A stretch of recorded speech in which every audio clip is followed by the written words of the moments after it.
Bonjour, bonjour à tous, bonjour chers auditeurs, bonjour Eric. Bonjour Christine Nous et sommes bonjour les dans auditeurs. le podcast Les Voix du changement. Donc aujourd'hui, nous recevrons Eric Bas, auteur de 3 livres ou de 2 livres et un troisième en cours de gestation, on va dire. Donc il est auteur des 7 cavaliers du succès, de l'ouverture du discours ou comment faire en sorte qu'ils éteignent leur de portable, vous m'aurez compris. Et puis un troisième livre qui va sortir là très très bientôt, qui est en cours d'édition et qui s'appelle La finale du discours. Donc Eric est coach en développement de multipotentiels, donc il va nous expliquer qu'est-ce que c'est que les multipotentiels. Donc Eric, la parole est à toi. Oui, les multipotentiels, ce sont des gens qui ont plusieurs activités, qui jonglent avec ces activités. Alors, ça peut être des activités en séquentiel sur plusieurs années ou très souvent des activités en parallèle. Et pour certains, c'est assez difficile de passer d'une activité à l'autre, d'aller au bout des projets. La tendance peut être à papillonner. C'est une population qu'on appelle aussi des slasheurs en anglais. Ça vient du mot slash. Je suis auteur, slash coach, slash conférencier, slash je ne sais quoi d'autre. Et donc, en D'accord. Donc, multipliant en les fait, slash, on peut être, oui, ben, globalement, si on est conférencier, il vaut mieux être auteur parce que déjà, on fait en sorte de mieux vendre ses livres. Lorsqu'on est conférencier, c'est beaucoup plus simple lorsqu'on est auteur, en fait.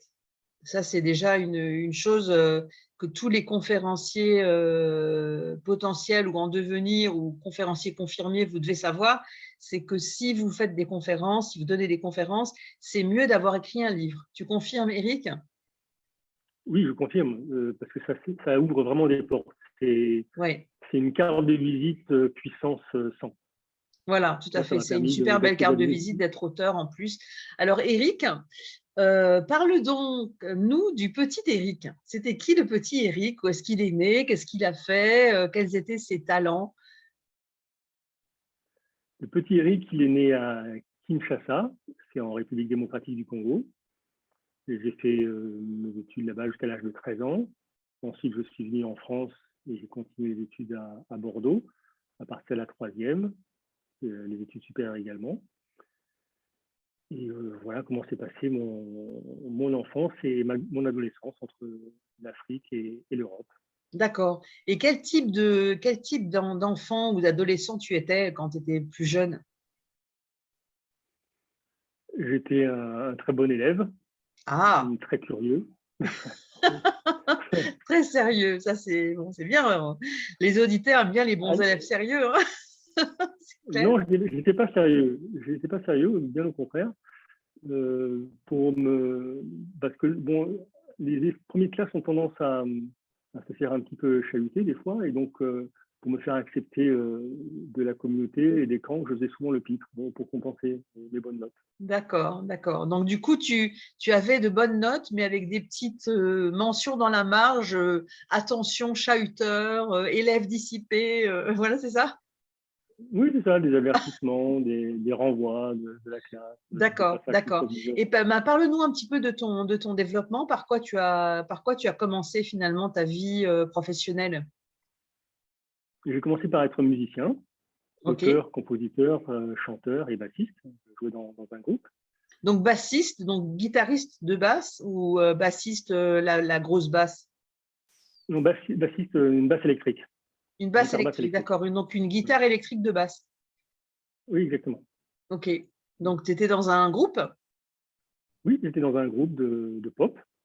de Et pop et vous avez fait le tour de France ou d'Europe ou non, je ne peux pas dire qu'on a fait le Tour de France. On a fait quelques concerts, mais pas le Tour de France. Non. On était plutôt D'accord. concentré sur la création de maquettes pour intégrer une maison de disques. Et ça, c'était en quelle année? Ça, c'était dans les années 80, au début des années 80. Au début des années 80, d'accord. Donc ça nous rajeunit, hein, ça c'est clair. Oui. C'est clair. Le début des années 80, donc j'imagine qu'il y avait un peu donc la pop, mais il y avait peut-être aussi un petit peu de disco dedans ou pas du tout? Ah oui, bien sûr, il y avait la disco, c'était Il y avait de la disco, l'époque. c'était le boom, le plein boom des années disco, le début des années 80, on a tous bien connu. Et donc, après avoir été musicien et donc avoir fait des concerts, à quoi est-ce que tu t'es consacré après? Après ça, je suis devenu informaticien. D'accord, J'ai fait une formation d'informaticien et j'étais j'ai fait plusieurs métiers dans l'informatique, analyste programmeur, analyste, chef de projet informatique, support technique, d'accord, d'accord. Ouais. enseignant Et d'informatique. dans plusieurs typologies d'entreprises, dans des grands groupes ou plutôt dans des PME? Non, des grosses sociétés de type ce qu'on appelle une SS2I, c'est une société de services informatiques. D'accord. Donc, on est consultant en mission pendant plusieurs mois dans une entreprise. D'accord, Donc, d'accord. j'ai fait Ah des oui, missions d'accord. de Donc, 3 tu mois, étais 6 mois. consultant détaché, on va dire, un petit peu par. Exactement, voilà. Tu travaillais pour Détaché un sur un groupe client. de consultants et tu étais détaché dans des grandes entreprises. Oui, des D'accord. grosses entreprises comme OK. Renault ou Et Philips. alors, qu'est-ce qui t'a motivé à devenir coach en développement personnel, en coach en multipotentiel, comme tu dis? À quel moment tu as démarré cette activité et par quoi est-ce qu'elle a commencé? Je l'ai démarré parce que dans le métier que je faisais juste avant, j'ai eu un spa, avec des massages et formation au massage. Et dans le cadre de cette activité bien-être, il m'arrivait bien souvent de coacher des clients, de leur donner des conseils en santé, des conseils de développement personnel. D'accord. Et j'ai eu envie de me professionnaliser. D'accord, d'accord. Donc, du coup, tu t'es formé, tu as Oui, écrit un premier ouvrage dont on n'a pas parlé, mais qui était vraiment dédié à choisir sa formation en massage. oui. Et c'était, j'imagine, vendu dans le cadre de ton spa aussi. Non, je l'ai écrit après avoir terminé mon activité de spa. D'accord, Donc, je l'ai vendu d'accord. dans le cadre de formation que je donnais ensuite en dehors du spa en tant qu'indépendant, en tant que Ok, ok. consultant. D'accord, ok. Et Et alors, donc, ton premier ouvrage s'appelle donc Les 7 cavaliers du succès. Tu veux nous parler un petit peu de cet ouvrage et de quoi il parle exactement pour donner envie à nos auditeurs de l'acheter finalement? oui, c'est un ouvrage qui traite des 7 vertus à développer pour atteindre ses objectifs, comment les conjuguer, les concilier. Donc, il s'agit de la détermination, l'autodiscipline, la constance, la volonté, l'enthousiasme, la foi et la persévérance. C'est en menant de front D'accord, ces 7 vertus qu'on peut espérer atteindre ses objectifs. Et donc, c'est un livre pratique, c'est pas de la théorie. Dans ce livre, je donne 70 stratégies qui permettent, techniques et stratégies qui permettent d'atteindre ses objectifs. d'accord, d'accord. Donc, tu te définis comme efficientologue et du coup, notre dernière discussion à ce sujet, tu as nommé capitaine en efficience. Donc, Ouais. Exactement. donc, en fait, effectivement, donc Oui, atteindre ses capitaine en objectifs. efficience. Oui, j'ai beaucoup travaillé moi-même sur mon efficience et beaucoup de gens m'ont demandé des conseils sur la façon dont je menais les projets, comment je faisais pour les avancer, pour aller aussi vite. Et j'ai commencé à coacher des personnes sur ce sujet-là, et notamment des multipotentiels, puisque j'en suis un moi-même. J'en suis à ma 30e activité maintenant dans ma vie, certaines que j'ai fait séquentiellement et d'autres que je mène de front. Donc j'ai acquis une certaine expérience dans la façon de jongler avec les projets et dans la façon d'atteindre ces objectifs malgré les différents tâches qui m'incombent. D'accord.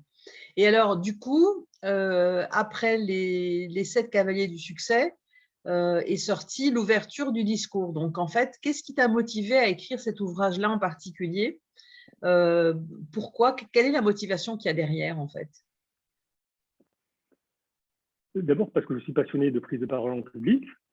J'ai suivi une formation dans un club que vous connaissez peut-être qui s'appelle Toastmasters. Et dans le cadre de cette formation, il y a tout un parcours à suivre et j'ai été amené une fois à donner une formation sur l'introduction du discours avec, il y avait à peu près 6 techniques d'ouverture du discours qui étaient proposées dans le squelette de la formation Toastmasters. Et en me penchant là-dessus, en y réfléchissant, j'en ai trouvé quelques autres. Et puis après, je me suis dit, j'aimerais bien écrire un livre là-dessus. Et en creusant encore, je suis arrivé à 28 techniques d'ouverture. et que j'ai réparti en 4 missions, 4 rubriques. Et j'ai commencé à écrire un livre que je penserais assez succinct et qui finalement est plutôt volumineux.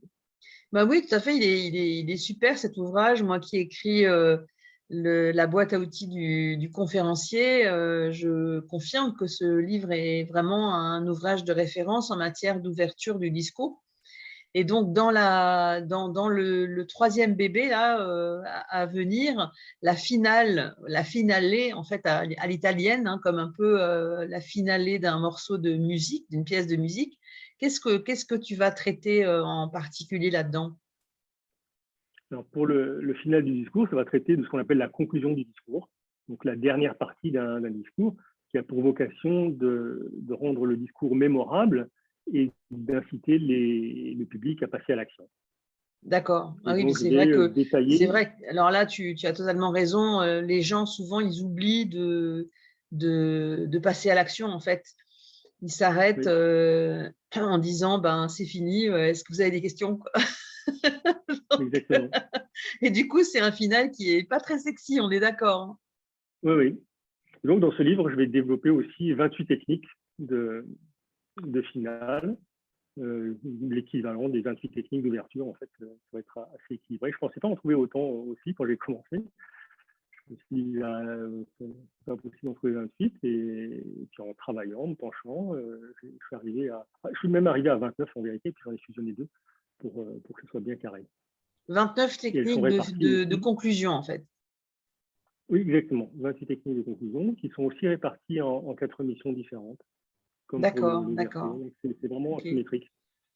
Donc, ce sont des ouvrages qui peuvent être aussi bien destinés à des managers qui prennent la parole en entreprise qu'à des personnes, en fait, tout un chacun qui finalement ont, ça peut être un homme politique, ça peut être, voilà, ça peut toucher beaucoup de monde finalement, hein.